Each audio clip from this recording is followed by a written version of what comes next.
We're in negative territory, NSE 20 losing 0.5%. We knew that the rate wasn't going to be changed, of course, keeping rates at that 6% level. Anything in particular that came through from the MPC meeting that perhaps could have shaken markets today? Okay, the MPC decision was expected in the sense that central bank has been going for a stable interest rate regime, so the 6% was welcome news. However, there was the results of the 5-year bond, which was about 25 basis points lower than the earlier bond issued earlier in the year, the 5-year.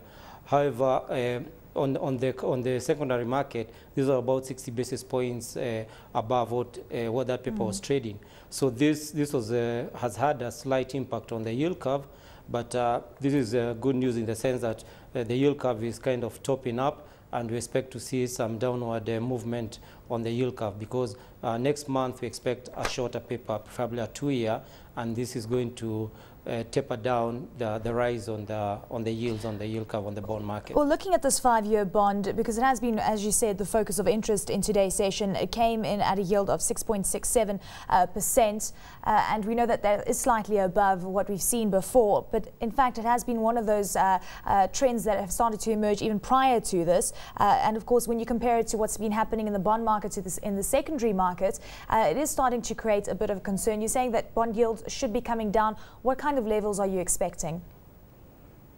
Well, because even on the initial quotes which we experienced today, you find that people were actually bidding at about 6.40, 6.30, which is about 30 basis.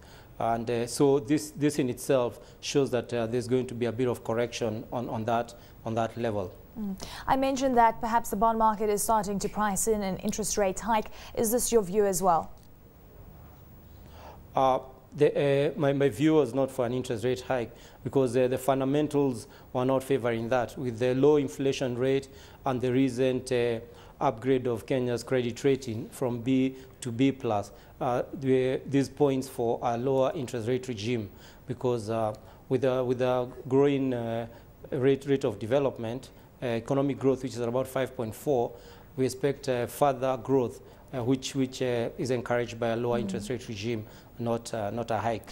There's nothing that's pointing for a hike at this point in time. It's interesting you say that. I spoke to Duncan Kinuthia from the likes of Bank of Africa, and he mentioned that perhaps that is going to be a possibility going forward, given the fact that revenues are not what they should be and government is looking for more funding. Well, there's actually been slightly targets have not been met on the tax collection, but with the favorable credit rating, there's a possibility of a sovereign bond being issued. And once that goes into play, you find that there'll be less demand for the government borrowing on the local market, because this we are talking about 500 to about $750 million. Which will go a long way in addressing the budget deficit. If that goes through, then we're going to see a little less money being picked from the market, and hence put a cap on the rise on the interest rates. Let's touch on some of the stocks, the big movements today. Kenya Airways has been one of those favorites over the past while. It seems there's a big optimism surrounding the fact that we will see an increase in air travel. Your view on Kenya Airways? Kenya Airways has been a darling of many.